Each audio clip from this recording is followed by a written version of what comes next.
Buenas tardes a todos.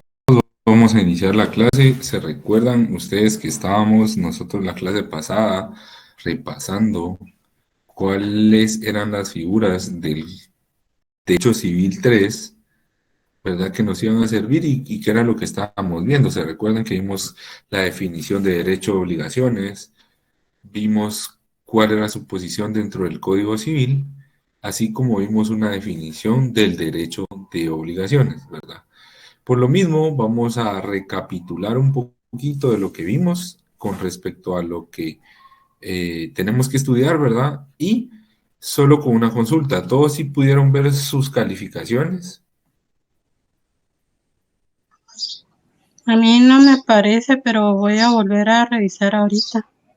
Fíjese que yo también estoy igual, a mí no me aparece nada. Ajá, sí, fíjese que algunos otros tampoco, ¿verdad? O a todos a quienes les aparece, a quienes no.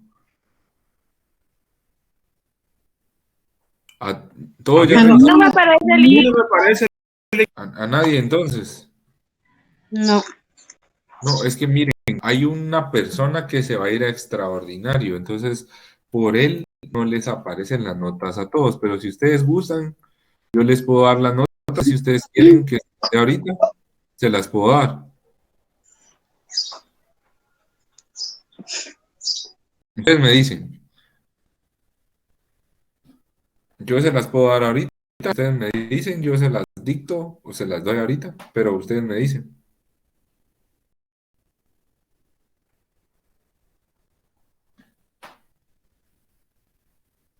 ¿están de acuerdo o no? ¿Y cuándo daría nota si esperamos al compañero que no se ha hecho el examen? Después del 9 porque es el extraordinario. Miren, les voy a comentar para que se animen, a ver si se la nota más baja es 27. Entonces, Silic, lo más, yo sí quiero. Va, Dele. va. En todo lo demás que se pronuncie. ¿Está bien? Va. Sí, Bueno, Lick, está bien. voy a proceder entonces. Jennifer Lisset tiene 30. Kevin Osvaldo, 28. Juan Raimundo, 27. Alfredo, 30. Silvia, 30. Irma, 27. Jocelyn, 27. Y Brian Santisteban, 30. ¿Me faltó Gracias. alguno? ¿Me faltó alguno? Ninguno, ¿verdad? Ok. No, Lick, ahí estamos. Bueno, entonces ya van sacando sus promedios ahí para que ustedes van haciendo sus cálculos y puedan aprobar su curso, ¿verdad? Entonces vamos a seguir con lo que estábamos en la clase pasada y estábamos hablando del derecho de obligaciones. También tenían, las obligaciones tenían un elemento personal, se recuerda, es un elemento material, ¿verdad? Tenían un elemento objetivo. ¿Se recuerdan de lo que estábamos viendo? ¿Sí o qué piensan? ¿No se recuerdan? Vamos a preguntar entonces, porque yo sí me recuerdo que se los di. ¿Qué tal, Silvia? Buenas tardes.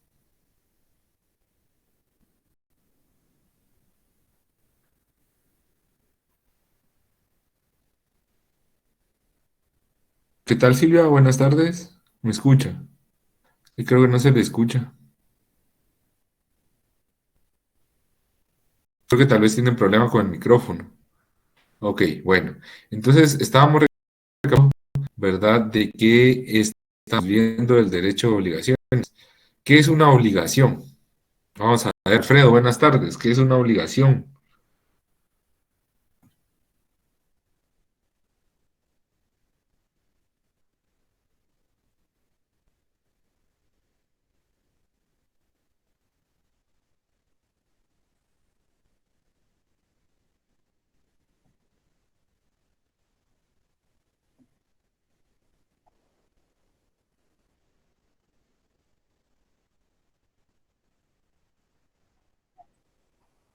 Muy bien, ok.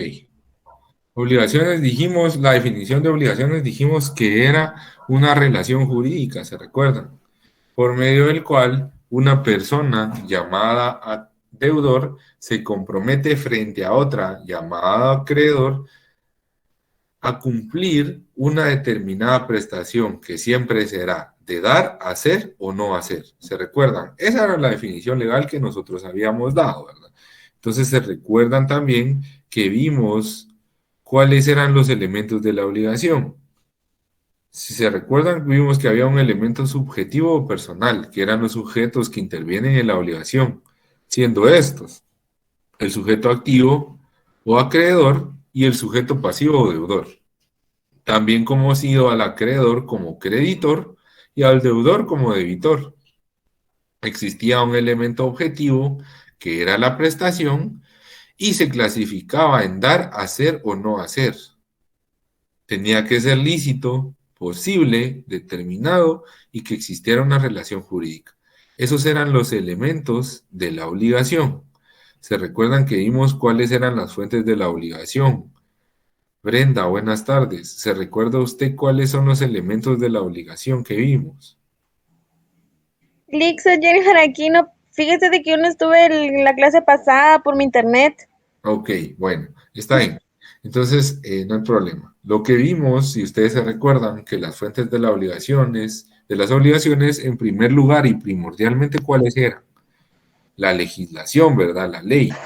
Dijimos que de ahí se sujetaban las obligaciones y que las obligaciones no podrían contrariar la ley. Es decir, que una obligación no va a nacer a la vía jurídica si contraviene la ley, la tergiversa o la restringe. En ese sentido, podemos decir que una fuente o la fuente principal de las obligaciones es la ley. ¿Qué otra fuente de las obligaciones tenemos? También están las obligaciones, en la fuente de las obligaciones como tal es el contrato, porque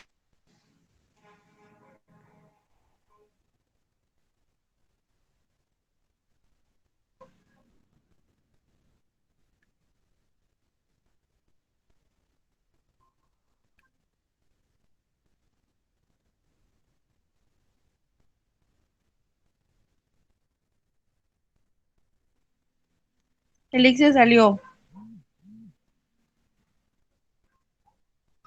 Sí, no está.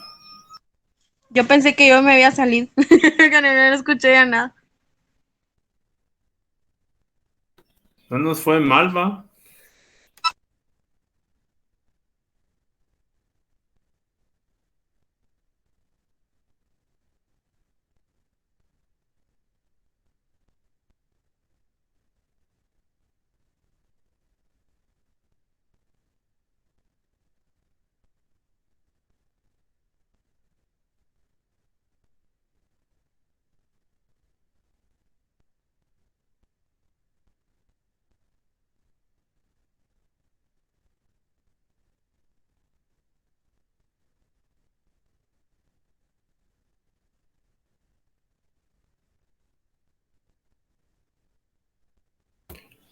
Dice Lick que nos salgamos de esta sesión y volvamos a entrar a la que acaba de mandar en WhatsApp.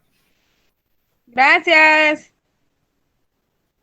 obligaciones, como fuente de las obligaciones el contrato, donde las partes, ya sea acreedor o deudor, sujeto activo o pasivo, se obligan frente a otra a dar, hacer o no hacer algo.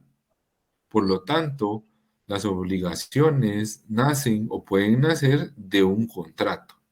Cuasicontrato. Son obligaciones que resultan de los hechos voluntarios ilícitos que obligan al autor para con terceros. ¿Cuáles son esos cuasicontratos? Son esos convenios que no reúnen todos los requisitos legales para poder llamarse un contrato formal, sino por ese motivo se llama cuasicontrato, ¿verdad? Si ustedes pueden compartirle el link a los demás compañeros, se los agradecería mucho. Igual ya lo actualicé en la página para que vuelvan a ingresar. Bueno, vamos a seguir entonces. Esta fuente del derecho, perdón, de las obligaciones del cuasicontrato nace entonces de esos convenios o esos pactos o esos semicontratos que nacen que no cumplen los requisitos para hacer un contrato formal. Y también la última fuente del derecho que dijimos, como fuente del derecho también, es el delito. ¿Por qué? Porque el delito, al infringir la ley, un delito casi siempre va a tener consigo mismo una responsabilidad civil, es decir, reparar un daño que se haya causado. Por ejemplo, si el delito es un delito de tránsito, disculpe, Jocelyn, ¿podría silenciar un rato el micrófono? Gracias.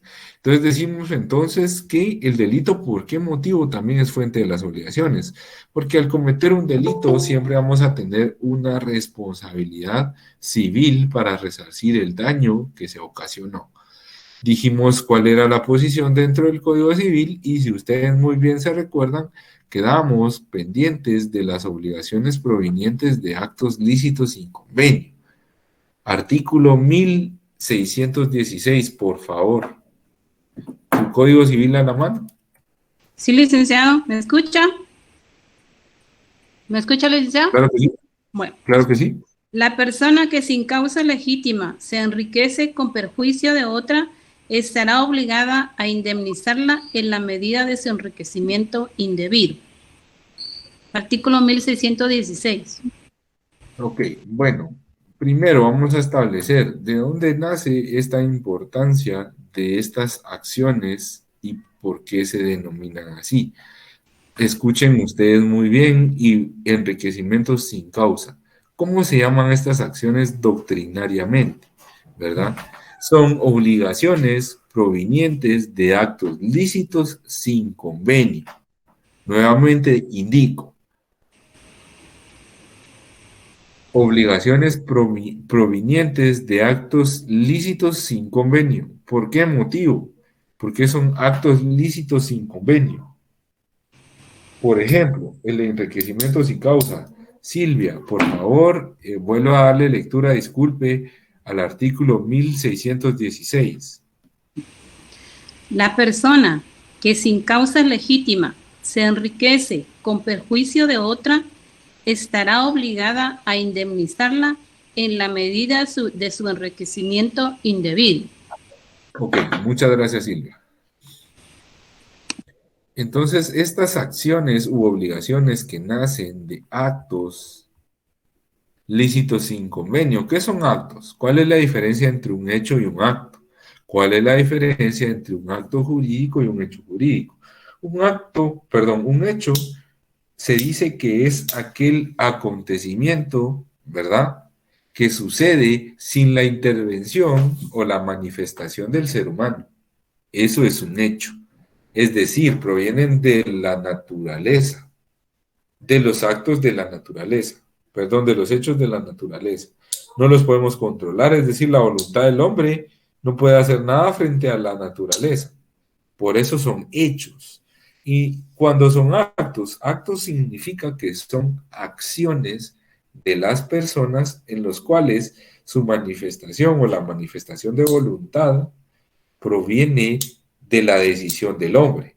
Es decir, la conducta, la actitud es una acción del hombre. Por lo tanto, un acto jurídico, una obligación proveniente de un acto lícito sin convenio significa que hay una obligación que proviene de un acto que es lícito, que es legal, pero que no tiene un convenio. ¿Por qué no tiene un convenio? Que no existe un documento formal, que no hay un contrato. Si existiere esta figura del enriquecimiento sin causa y existiera un contrato, definitivamente no puede ser enriquecimiento sin causa. Por favor, Kevin, lectura al artículo nuevamente 1616. La persona que sin causa legítima se enriquece por perjuicio de otra está obligada a indemnizarla en la medida de su enriquecimiento indebido. Muchas gracias. ¿Qué entiende usted por la figura del enriquecimiento indebido, entonces?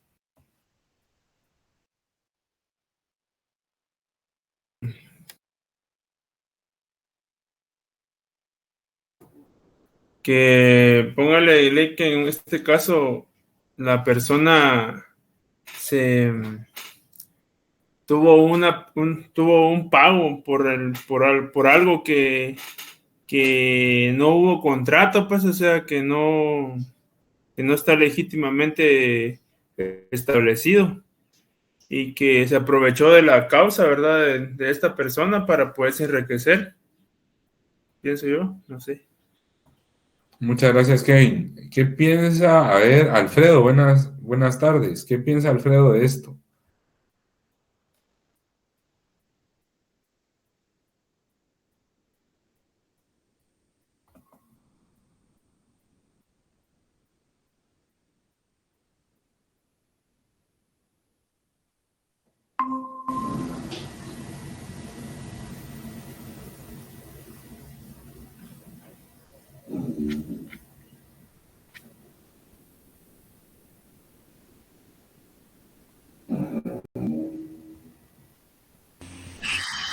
Licenciado, ¿podría ser ese enriquecimiento ilícito, por ejemplo, a las personas que de alguna u otra forma se involucran en el narcotráfico a llevar y traer drogas?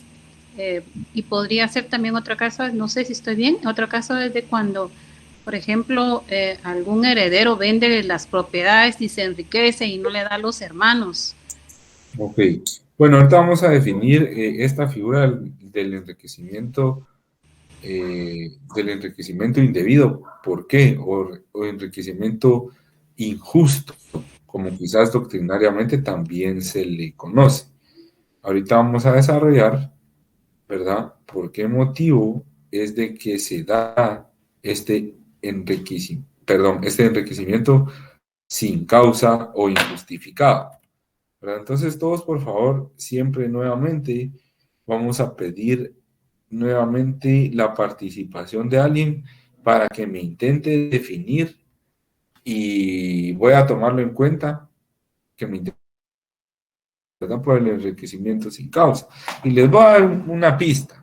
Por ejemplo, si decimos que tiene que ser siempre de algún acto lícito sin convenio. Entonces, el enriquecimiento sin causa, ¿qué es? ¿Qué piensan? Que podemos realizar algo sin ninguna causa. Ok. Puede darle lectura al artículo 1000 nuevamente, una vez más, 1616, por favor. La persona que sin causa legítima se enriquece con perjuicio de otra está obligada a indemnizarla en la medida de su enriquecimiento indebido. Sería que, porque aquí dice que la persona que sin causa legítima, que yo le quite el dinero, póngale a mi hermano, estoy obligada a indemnizarlo por el hecho que yo le cometí. No sé si estoy bien. Bueno, ahí vamos más o menos. Bueno, ya que pusimos a trabajar un poquito ahí todo y refrescarnos, vamos a desglosar esta figura. Bueno, establece este artículo de nuestro Código Civil, artículo 1616, y ¿qué establece? ¿Qué establece? Indica que comete enriquecimiento indebido la persona que se enriquezca a causa de alguien más, de otra, ¿verdad? ¿Por qué motivo? Pero ¿cuál es el requisito o el elemento fundamental? Por ejemplo, hagamos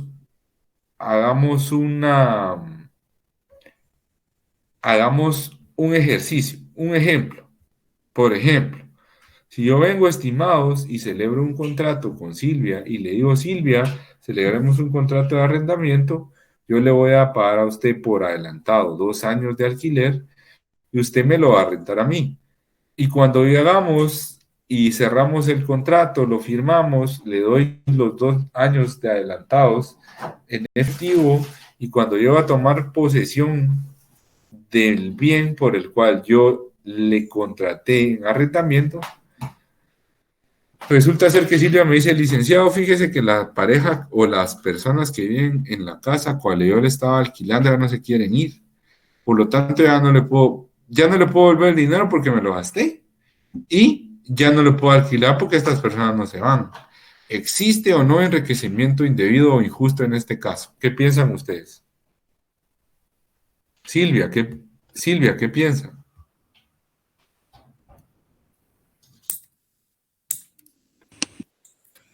Sí, licenciado, sí hay enriquecimiento porque recibió el dinero, o sea, la persona tenía que asegurarse de que antes de dar en arrendamiento tenía que sacar a las otras personas. Pero si no lo hizo, sí tenía que devolver el dinero porque se enriqueció. Ahora, si se lo gastó, por fuerza tiene que devolverlo. Ok. Kevin, ¿qué piensa? ¿Habrá o no habrá enriquecimiento indebido en esta acción? Sí, que como dijo la compañera, esta persona cobró anticipadamente ¿cómo es?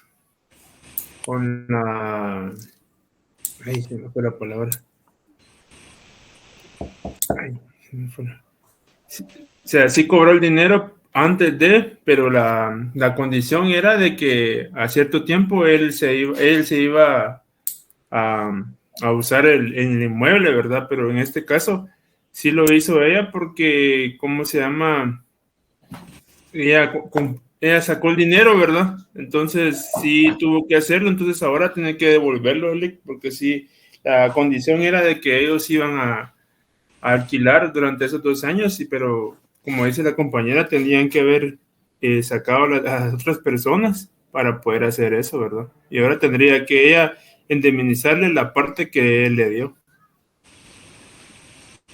Ok, muchas gracias. Vamos a ver. Está Eder, presente. Eder, digo, Lick, ¿Así es? fíjese, Lick, que él ahí tiene problemas porque a ustedes les aparece en sus archivos del listado de alumnos, pero fíjese que él no ha recibido ni una clase. Ok, muchas gracias. Entonces, él lo vamos a tomar en cuenta en coordinación. Bueno, entonces, vamos a ver, por favor, Irma, ¿se encuentra presente?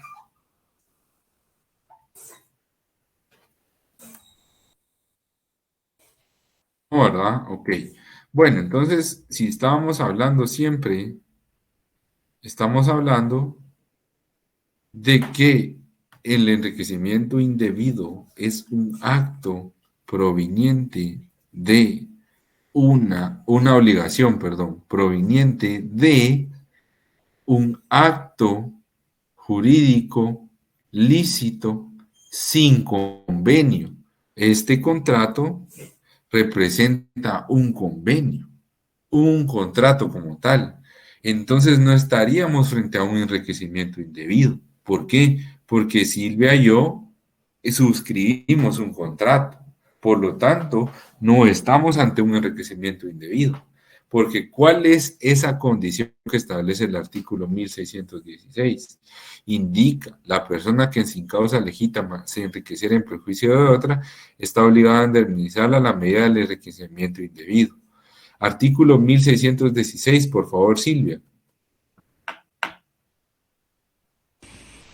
La persona que sin causa legítima se enriquece con perjuicio de otra está obligada a indemnizarle en la medida de su enriquecimiento indebido. Ok, perdón, 1617.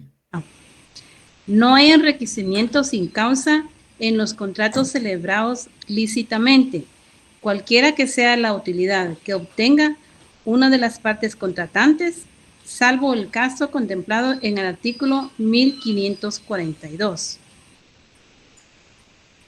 Ok, entonces, si hay contrato, ¿hay o no hay enriquecimiento sin causa? No hay. No hay, ¿verdad? No hay. ¿Por qué motivo no hay?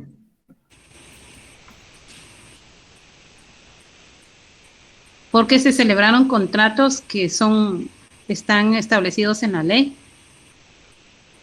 Ok, entonces, ¿cuál es la condición? Para que no sea enriquecimiento sin causa. Para que sea, no tiene que estar contenido en un contrato. La acción no tiene que estar contenida en un contrato. Si está contenida en un contrato, entonces, ¿ante qué estamos aquí?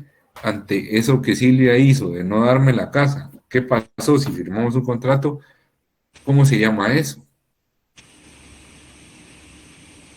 ¿Será que ella estaría incumpliendo el contrato? ¿Qué piensan? Sí estaría incumpliendo, licenciado, porque no, yo tenía que entregarle la casa desocupada en el arrendamiento, ¿no? Ok, ¿verdad? Entonces podemos decir, ¿verdad? Que hay un incumplimiento del contrato, pero no un enriquecimiento indebido. ¿Por qué motivo?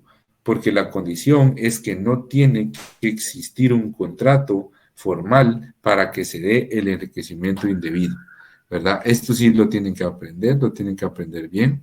Por favor, apréndanselo muy, muy, muy, muy bien.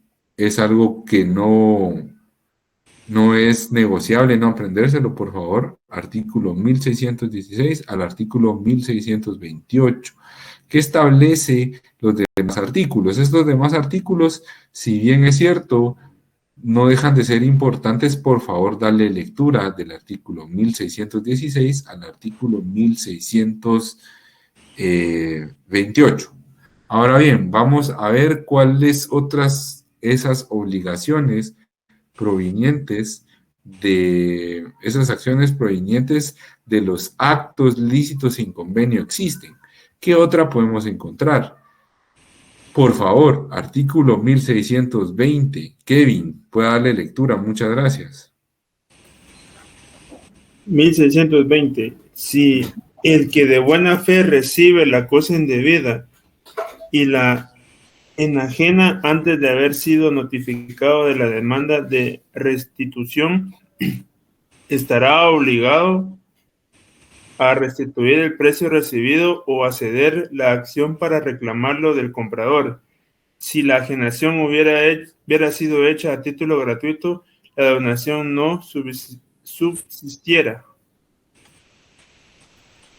Ok, bueno, entonces ahí por favor en el artículo 1620 pongan pago de lo indebido. Esta es una variante de enriquecimiento indebido. Significa, ¿verdad? Es una especie de enriquecimiento sin causa. ¿Consiste en qué? Consiste, consiste en que sin que exista relación jurídica entre los dos sujetos, o sea, ninguna relación, uno entrega en pago una cosa al otro con el fin de cumplir la supuesta obligación y este pago se debe a un error.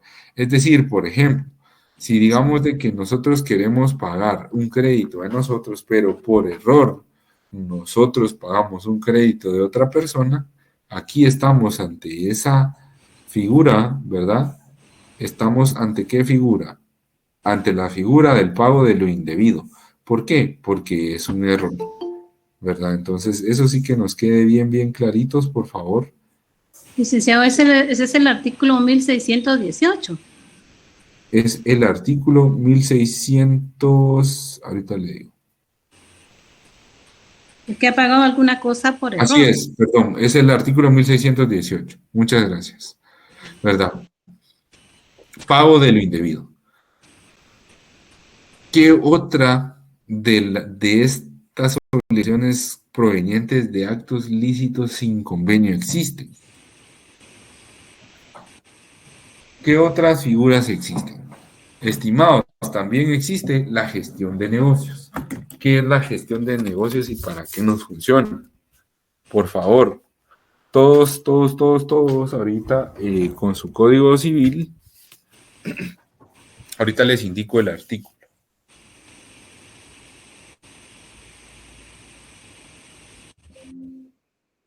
$1,600, por favor.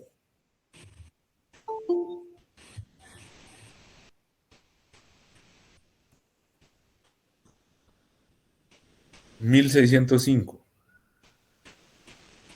Lee, yo tengo una duda en el 1618. Coménteme. Dice, pero podrá intentar contra el deudor las acciones del acreedor. No entiendo ahí, licenciado. Dele lectura, disculpe al artículo. El 1618. El que ha pagado alguna cosa por error de haberse creído deudor de ella, tiene derecho a recobrarla del que la recibió indebidamente.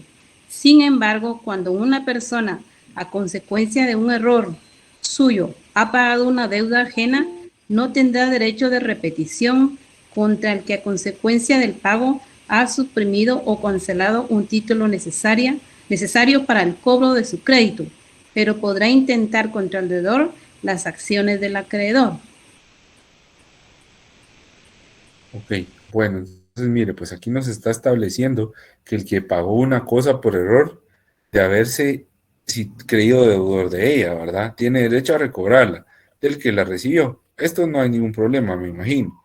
Sin embargo, No. cuando una persona, a consecuencia de un error suyo, ha pagado una deuda ajena, el caso que yo les decía, no tendrá derecho de repetición contra el que, a consecuencia del pago, ha suprimido o cancelado un título necesario para el cobro de su crédito. Es decir, por ejemplo, Silvia, si yo, en el caso hipotético que pagué el crédito de otra persona, ¿verdad? Establece que yo no puedo venir y cobrarle a usted si digamos de que yo haya pagado el crédito suyo.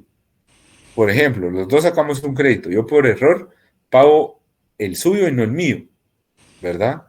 Entonces yo tengo derecho a que ese pago de lo indebido me lo devuelva el banco, porque es la institución que tiene el dinero. Sin embargo, si yo tengo, como aquí, ¿quién saldría beneficiado de eso? En este caso sería usted, Silvia. ¿Por qué? Porque yo le pagué a usted su crédito, usted ya no debe y usted no pagó nada, ¿verdad? Entonces, en este caso, ¿quién está obligado a devolverme el dinero? El banco. Pero aquí el código de una vez establece que la persona que pagó por error no tiene derecho de repetición contra quién, contra el que le fue suprimido el pago, es decir, en este caso, con Silvia, ¿verdad? Pero podrá intentar contra el deudor de las acciones del acreedor. Es decir, ¿contra quién? Contra el banco, ¿verdad? No sé si me doy a entender.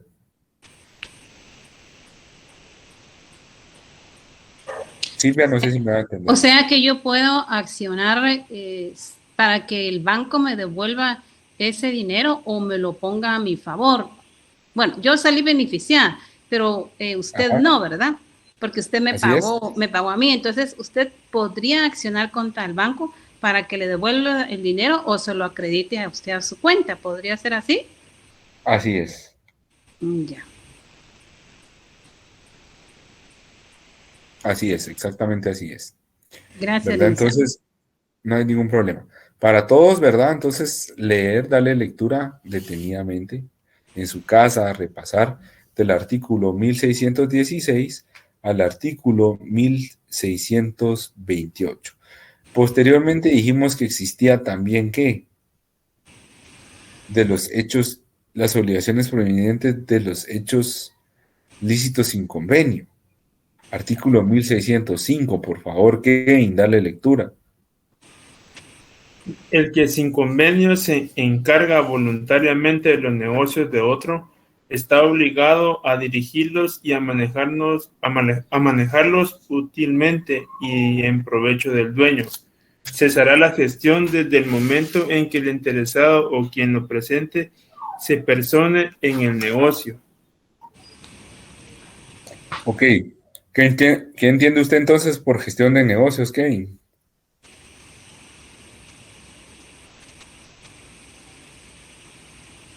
Póngale link que solo es hablado, pienso yo que es solo que alguien se va a encargar voluntariamente de un negocio de otro, pero no existe ningún convenio ni nada, solo con el fin de manejarlos. ¿Por qué motivo? Porque no son obligaciones que no tienen un convenio, que provienen de actos que son lícitos, pero que no tienen un convenio. Por eso mismo, la figura de la gestión de negocios, ¿qué es entonces? Es un hecho lícito sin convenio, ¿verdad? Por un acto lícito sin convenio, por medio del cual una persona se obliga a favor de otra, de forma voluntaria y sin que haya un convenio previo. Y ello le genera la obligación de dirigir y manejar los negocios en todo lo que vaya en provecho al dueño. Por ejemplo, ¿qué pasa si yo tengo una empresa, verdad? Pero significa que yo estoy lejos y no puedo cerrar un negocio. Pero hay una persona que voluntariamente se ofrece a dirigirme esa reunión para que yo pudiera cerrar ese negocio. Pero la condición es que no tiene que haber un contrato, no tiene que haber un convenio previo para que esta persona vaya, ¿verdad? Y sí o exclusivamente tiene que ser para favorecer el negocio. No puede empobrecer el negocio, no puede tomar acciones que graven o dañen el patrimonio de la empresa, única y exclusivamente es en pro del negocio. Es, por ejemplo, cómo actúa una sociedad mercantil, a través de qué figura, o quién es a través de qué figura, o quién representa a la sociedad mercantil. Un representante legal. ¿Verdad? En este caso, ¿será que la figura de gestor de negocios es lo mismo que el representante legal? Lick, perdona la molestia, fíjese que me está comentando la compañera Irma Reyes que intenta ingresar pero no la deja. Fíjese que yo ahorita que me salí ya no me aparece nadie, como que solo yo estuviera conectado. Si gustan, mejor voy a desconectarme y mando un nuevo link para que todos se conecten. Si no, no voy a poder aceptarla porque no me sale. Ah, está bien, Lick, gracias. Ahorita lo voy a hacer. En un minuto les mando el link y se conectan a esa llamada, por favor. Muchas gracias. Muchas gracias. Bueno, entonces estábamos en la gestión de negocios. Entonces, ¿qué tiene que existir? No tiene que existir un convenio previo, ¿verdad? No tiene que existir un convenio previo. Disculpe, Irma, se había ido la señal para usted y después ya no podía ingresar, no me salía la opción de poderla aceptar, pero ya estamos de vuelta. Gracias, Lick, no tenga pena porque sí me costó un montón, fíjese, pero muchas gracias. Ok, perfecto. Bueno, entonces proseguimos, ¿verdad? Entonces, en la gestión de negocios es aquel acto lícito sin convenio por el medio del cual una persona se obliga a favor de otra, en forma voluntaria y sin que haya un convenio previo. Y ello le genera la obligación de dirigir y manejar los negocios. Fíjate que el de penal dejó que teníamos que resolver unos casos que nos dejó. Tenemos que resolver, ¿oíste? Hay una persona que tiene una tienda y que por cuestión de salud ya no la puede atender. Sin embargo, el ayudante que siempre le ayudó, esta persona se enferma y ya no puede llegar a la tienda. Y la persona que siempre le ayudó ahora se queda a cargo. Y sin decir nada, sigue el giro normal de la empresa. Él ya sabe cuánto tiene que pedir en el negocio, cuánto tiene que cobrar, a qué horas tiene que abrir, sabe todo el manejo de la empresa. Sin embargo, como no existe ningún convenio, esta persona podría estar actuando, ¿verdad?, como un gestor de negocios. ¿Y será que tiene o no tiene responsabilidad de las acciones que tome? Yo pienso que no, Lick, como no está establecido en la ley como él, como representante, pienso que no. Ok, Kevin, entonces, artículo 1607, por favor.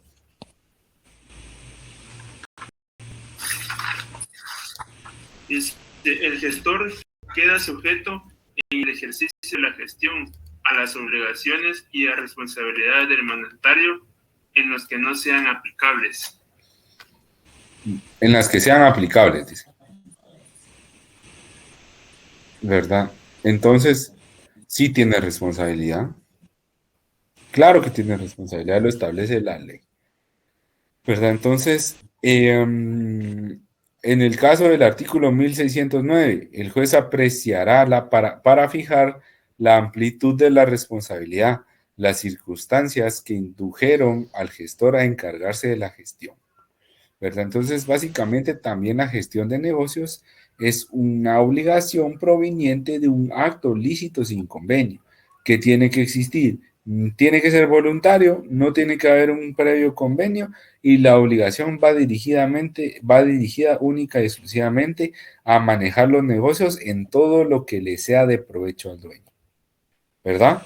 Elementos: gestor, quien presta el servicio voluntario, quien se ofrece; dueño, a favor de quien se realiza la gestión, ¿verdad?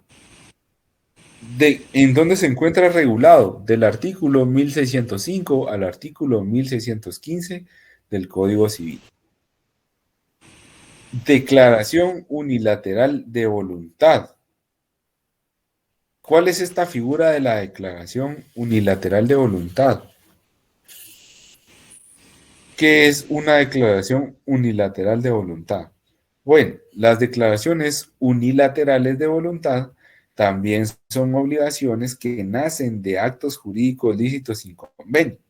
Y una declaración unilateral de voluntad es la manifestación de voluntad hecha por una persona que genera obligaciones inmediatamente de producirse en la forma que lo exija la ley, ¿verdad? ¿Cuáles son estas declaraciones unilaterales de voluntad y dónde están posicionadas en nuestro ordenamiento jurídico, en específico en el Código Civil? La primera de ellas, artículo 1629. Por favor, Juan, buenas tardes, le puedo dar lectura. Artículo del Código Civil. Buenas tardes, licenciado. 1629. 1629. Sí, así es, estimado, muchas gracias. Oferta al público. La persona que ofrezca al público objetos en determinado precio que es obligada a sostener su ofrecimiento. Entonces, esta es una de las declaraciones unilaterales de voluntad. Por favor, arriba del artículo 1629, pongan declaraciones unilaterales de voluntad, así como está en el capítulo 3. Si ya lo tienen de la declaración unilateral de voluntad, subráyenlo en grande, por favor. Y la primera es el artículo 1629, que es la oferta al público. ¿Qué cree usted según lo que acaba de leer, Juan? ¿Qué entiende usted por la oferta al público?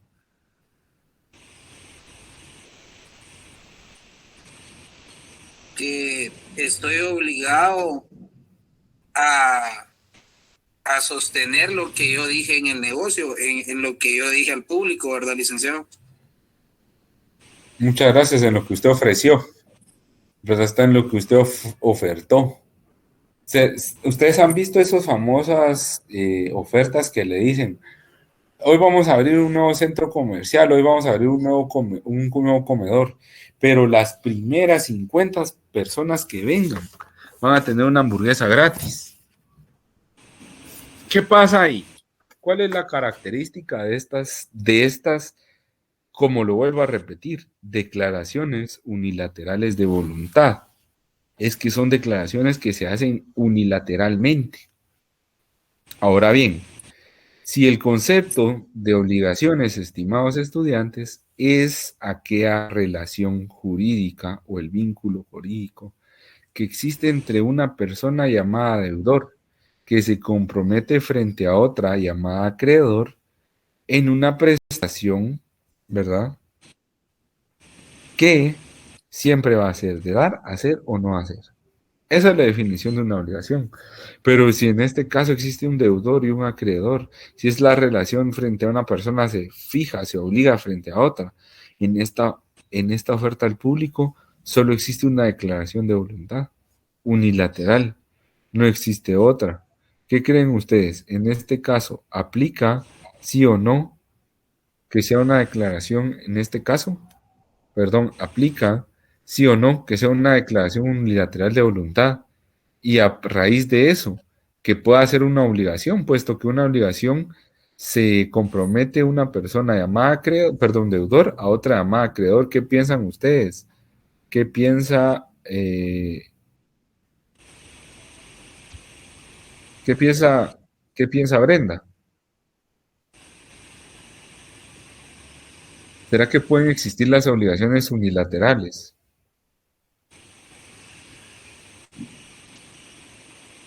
¿Sí, licenciado? ¿O estoy mal?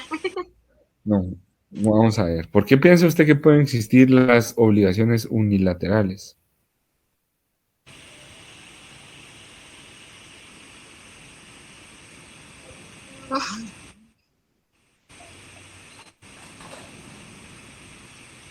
Porque tal vez la misma pregunta lo dice por la obligación.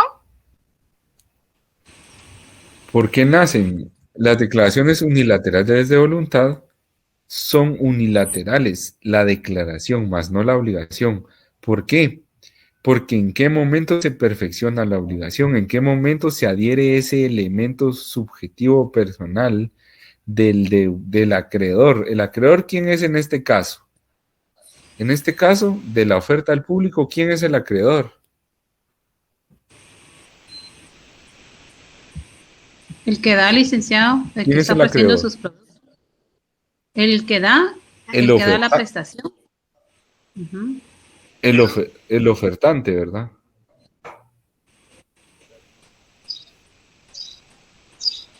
El ofertante en este caso. ¿Y quién es el deudor?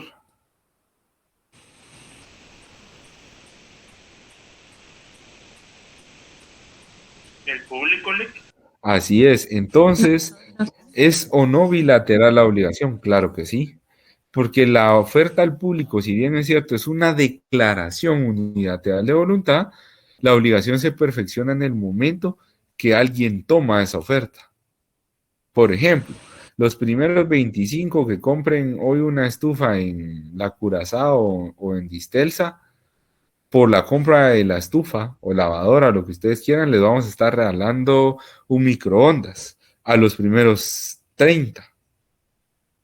¿Quién se compromete? La persona que oferta. ¿Por qué? Porque declara su voluntad unilateralmente, se compromete. Desde ese momento que se compromete, se obliga a cumplir esta obligación, que va a ser en este caso una obligación de dar, ¿verdad? Sin embargo, cuando se crea un acreedor, en el momento de que alguien tome esa oferta. Por lo tanto, la obligación no es unilateral, sino únicamente la vía en la que nace la obligación, que es una declaración unilateral de voluntad, en donde está contenido o contenida la oferta al público. Artículo 1629, dijimos. Artículo 1630, por favor, Irma, fuera tan amable, dale lectura. ¿A cuál me dijo Ali? Perdone. Artículo 1630. 30. Así es. El que hace oferta por la prensa u otro medio de difusión de remunerar una prestación o un hecho contrae la obligación de cumplir lo prometido. Cualquiera que realice la prestación, aun cuando no haya tenido conocimiento de la existencia de la promesa, debe exigir del obligado la recompensa ofrecida. Ok, muchas gracias. Esta es otra figura de una declaración unilateral de voluntad. Es la promesa de compraventa, contenida en el artículo 1630, que muy amablemente nos citó Irma. La promesa de recompensa, perdón. El que hace una oferta por la prensa u otro medio de difusión, quien la hace pública, ¿verdad? Debe de remunerar una prestación de un hecho. Contrae la obligación de cumplir lo prometido. Es decir, ustedes se recuerdan o han visto algunos carteles que establecen, ¿verdad? E indican mascota extraviada o mascota perdida. Si alguien encuentra a la mascota que responde al nombre de tal y tal y tal y tal, recompensa 1,000 quetzales, 500 quetzales, o no ponen una cantidad, sino solo se promete una recompensa. ¿Quién declara unilateralmente la voluntad? ¿Quién promete? ¿Verdad? ¿Quién promete? ¿Y cuándo se cumple esta promesa? O esta recompensa o esta obligación. Primero se inicia con la promesa de recompensa y cómo se perfecciona. Al cumplir esa condición o ese hecho al que estaba sujeto esa recompensa. En este caso, en el caso del extravío de la mascota, el hecho se cumple cuando se hace el intercambio de la mascota por el dinero, ¿verdad? Pero que la persona que promete en recompensa queda obligado a cumplir su obligación. Esa es la figura del artículo 1630 de la promesa de recompensa. Y por último, los títulos al portador, artículo 1638, por favor, Juan, le puedo dar lectura si fuera tan amable. Títulos al portador. Son títulos al portador los que no están expedidos a favor de la persona determinada, contengan o no las cláusulas al portador. Muchas gracias. Los títulos al portador, también una declaración unilateral de voluntad. ¿Ustedes han recibido alguna vez un cheque al portador? ¿Alguien ha tenido la oportunidad? ¿Usted, Juan, o Kevin, ha tenido una vez la oportunidad de recibir un cheque al portador? ¿Y cuál es el funcionamiento o cuál es el modo para poder cambiar ese cheque al portador? Pues el que lo tenga en la mano y el que lo endose. Ahí no tiene dueño, ¿verdad? Es el que prácticamente el que lo tenga en la mano o lo posee. ¿Verdad? Entonces, si intentamos y si decimos que en este caso específico el artículo 1638 nos indica que son títulos al portador los que no están expedidos a favor de persona determinada, contenga o no la cláusula al portador. Por ejemplo, los títulos al portador, en este caso, los títulos de crédito, como lo es un cheque al portador, ¿cuál es el mecanismo? Si yo tengo la obligación de pagar algo, lo hago a través de esta forma bancaria que es el cheque, ¿verdad? Si yo, por ejemplo, tengo una reunión o tengo una prisa o tengo un inconveniente y necesito solventarlo y no puedo hacerlo yo, ¿verdad? Pero necesito que alguien vaya a comprar ciertas cosas para solventar la circunstancia y no tengo efectivo, ¿verdad? Pero necesito que alguien lo haga por mí, puedo extender un cheque al portador, ¿verdad? Es decir, no sé quién lo va a hacer, no sé quién lo va a cobrar. Lo puede cobrar quien lo posea como tal, ¿verdad? Quien lo tenga en el momento de su celebración. ¿Por qué? Porque no va determinado o dirigido a una persona en especial, sino que lo puede cambiar quien lo tenga en su mano, quien lo tenga en su poder. Por eso son títulos al portador, también las declaraciones unilaterales de voluntad. No sé si me voy a entender.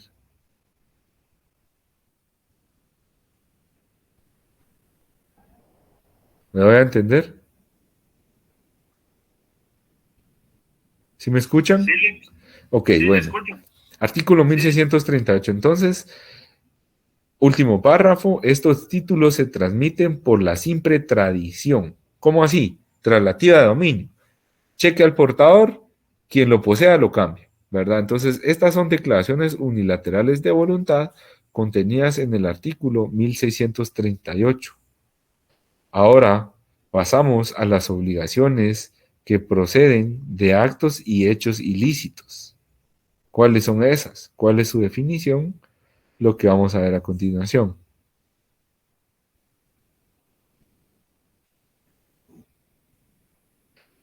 Definición. Es un acto humano, antijurídico, dañoso, en el que la ley prohíbe hacer o bien se omita realizar lo que la ley contiene. El hecho ilícito puede ser doloso y culposo. ¿Cuáles son esos elementos? ¿Cuáles son los elementos? Está la antijuricidad, la culpa y el daño. ¿Por qué son obligaciones que proceden de actos y hechos ilícitos? ¿Qué piensan ustedes? ¿Se recuerdan cuáles eran las fuentes de la obligación? De dar, hacer o no hacer. Esas son las formas.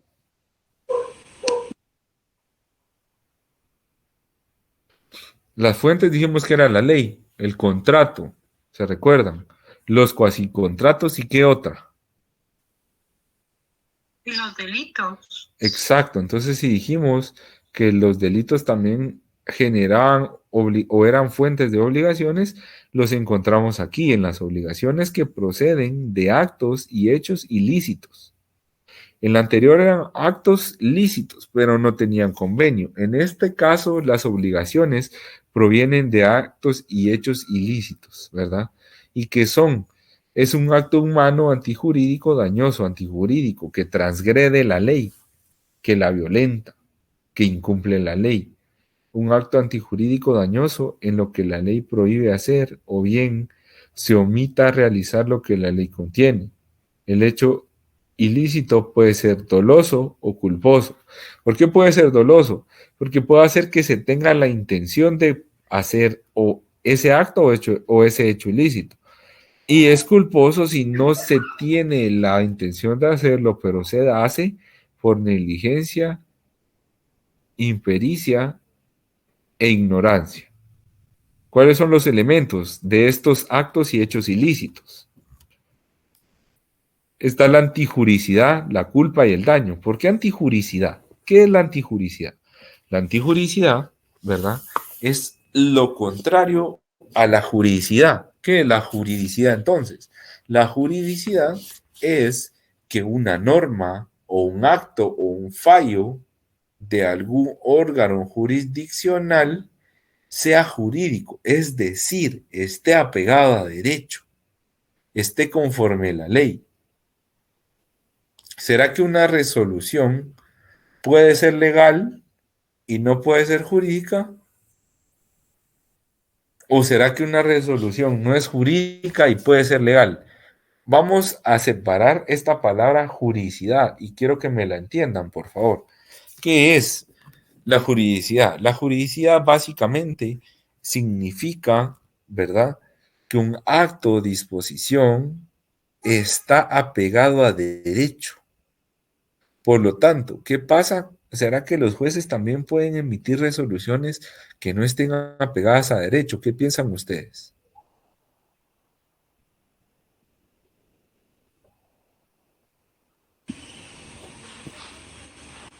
Sin miedo, ¿qué piensan?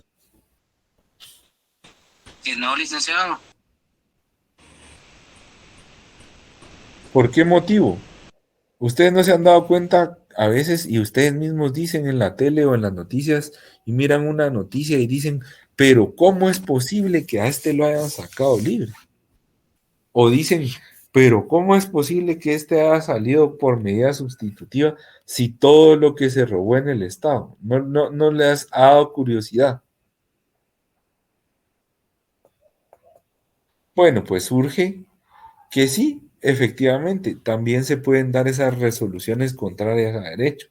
¿Por qué? Porque lamentablemente a veces en Guatemala se mueven intereses ocultos o intereses que van más allá de la justicia, intereses que le convienen a una parte en específico o que le van a beneficiar en determinado negocio o en determinado asunto judicial. Por lo tanto, a veces las resoluciones de los jueces también pueden ser legales. ¿Por qué? ¿Por qué es legal? Porque la dicta un órgano jurisdiccional competente para dictar una resolución. Pero ¿por qué es antijurídico? Porque no está pegado a derecho. Lo mismo pasa con estos elementos de estas acciones provenientes de actos y hechos ilícitos, ¿verdad? Pueden ser dolosos y culposos. Doloso porque se tuvo la intención y culposo porque no se tenía la intención. Y esta antijuricidad es aquello contrario a derecho, a lo que dice la norma. también es un elemento positivo del delito. Ustedes se recordarán. Perdón, un elemento del delito, la antijuricidad, la culpa también es un elemento del delito. ¿Por qué? Porque puede hacer de que no se quisiese causar un daño por predeterminado, pero sí se causó, aunque no se quería causar, se causó. Por eso existe la culpa. Y otro elemento es el daño, que es la afección patrimonial que va a sufrir el bien o la persona del cual sea objeto de un acto o un hecho ilícito, ¿verdad? Una de ellas es la responsabilidad civil. Por favor, artículo 1645. Si me pudiera hacer favor, Silvia. Sí, licenciado. Toda persona que cause daño o perjuicio a otra, sea intencionalmente, sea por descuido o imprudencia, está obligada a repararlo, salvo que demuestre que el daño o perjuicio se produjo por culpa o negligencia inexcusable de la víctima. ¿Verdad? ¿Qué entendemos aquí, en este artículo? ¿Qué entendemos? Todo daño debe indemnizarse.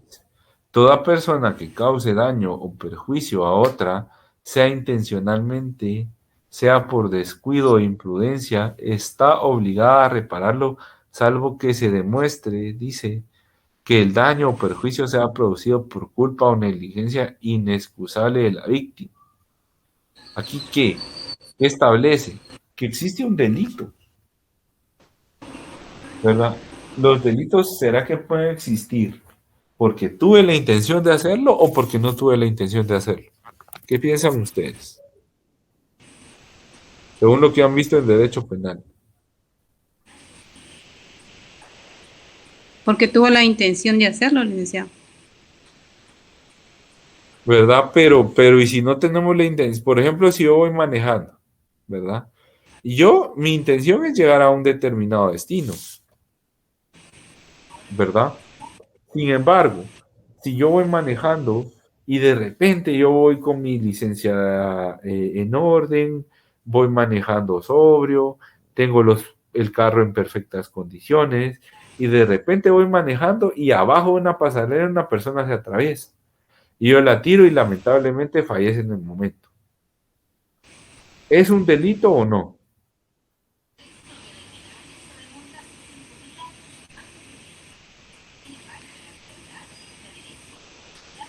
Sí es un delito, licenciado. ¿Verdad? ¿Por qué? Porque se cometió una acción sin la intención de cometerla. Por eso, ¿verdad? Existe esta parte de definir el delito o el ilícito en culposo y doloso, ¿verdad? Porque establece, ya sea por descuido o imprudencia, está obligada a repararlo, salvo que demuestre que el daño o perjuicio se produjo por culpa o negligencia inexcusable de la víctima, ¿verdad? En este caso, entonces, ¿hay excusa o no? Claro que sí.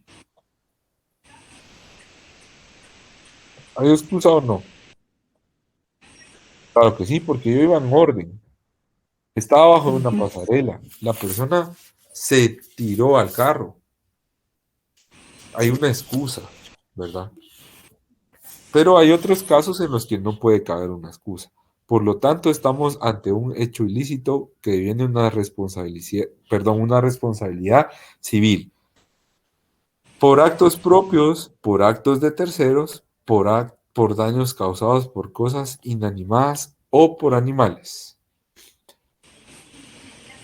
Y por último, y quiero recomendarles, ¿verdad? Quiero hacerles la mención, mejor dicho, de estas responsabilidades civiles para que ustedes puedan leer del artículo 1645 al artículo 1673. Por favor, artículo 1673. Si estas responsabilidades que nacen de delitos, ¿será que se pueden extinguir? ¿Será que yo tengo algún tiempo para reclamarlo? Prescripción de estas acciones. Artículo 1673.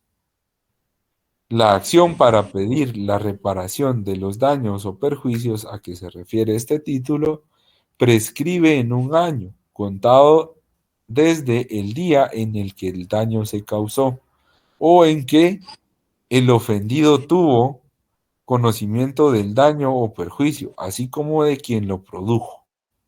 Es decir, si tenemos solo 1 año para poder solicitar la restitución o la reparación digna de que todo daño debe indemnizarse. ¿Qué es un daño? ¿Qué es un daño, Juan? ¿Qué piensa usted que es un daño?